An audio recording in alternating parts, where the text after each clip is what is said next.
All thoughts, all passions, all delights, whatever stirs this mortal frame, all are but ministers of love, and feed his sacred flame. Oft in my waking dreams do I live o'er again that happy hour, when midway on the mount I lay, beside the ruined tower. The moonshine stealing o'er the scene had blended with the lights of eve, and she was there, my hope, my joy, my own dear Genevieve. She leaned against the armed man, the statue of the armed knight. She stood and listened to my lay, amid the lingering light. Few sorrows had she of her own, my hope, my joy, my Genevieve. She loves me best whene'er I sing the songs that make her grieve. I played a soft and doleful air, I sang an old and moving story, an old rude song that suited well that ruin wild and hoary.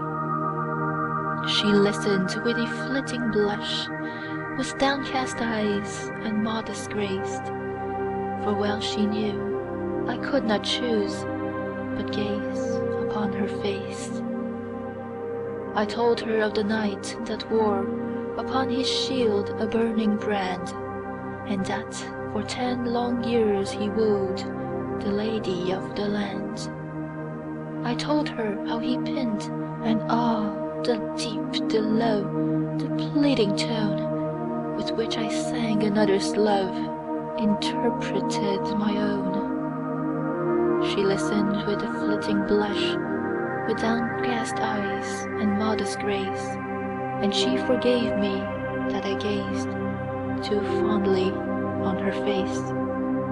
But when I told the cruel scorn that crazed that bold and lovely knight, and that he crossed the mountain woods, nor rested day nor night, that sometimes from the savage den, and sometimes from the darksome shade, and sometimes starting up at once in green and sunny glade, there came and looked him in the face an angel beautiful and bright, and that he knew it was a fiend, this miserable knight, and that, unknowing what he did, he leaped amid a murderous band, and saved from outrage worse than death the lady of the land.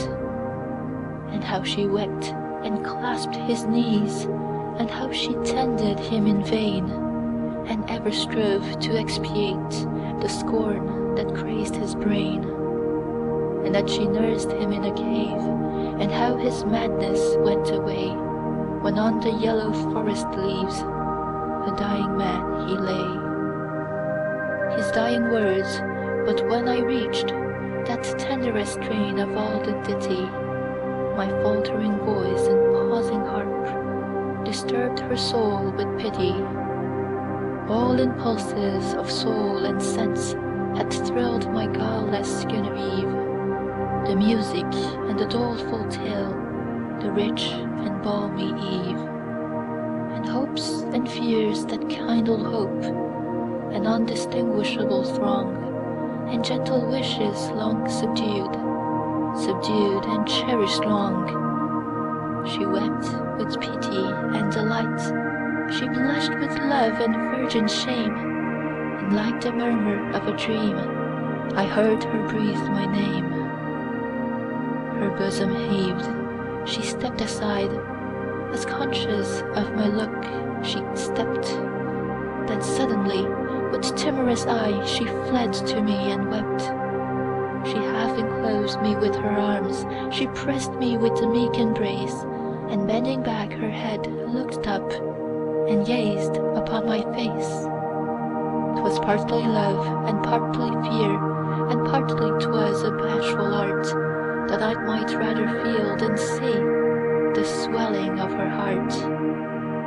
I calmed her fears, and she was calm, and told her love with virgin pride, And so I won my Genevieve, my bright and beauteous bride.